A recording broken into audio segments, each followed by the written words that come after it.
¡Ey! Mira lo que encontramos dentro de este proyector. El peor caso que nos ha llegado esta semana. Este proyector llegó totalmente apagado a nuestro taller. No podíamos creer la cantidad de suciedad acumulada. Con una limpieza profunda y un mantenimiento, lo dejamos como recién salido de la caja.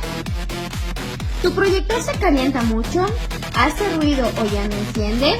Comenta la palabra mantenimiento o envíanos un mensaje al privado hoy mismo y te cotizamos el servicio para tu equipo. Te esperamos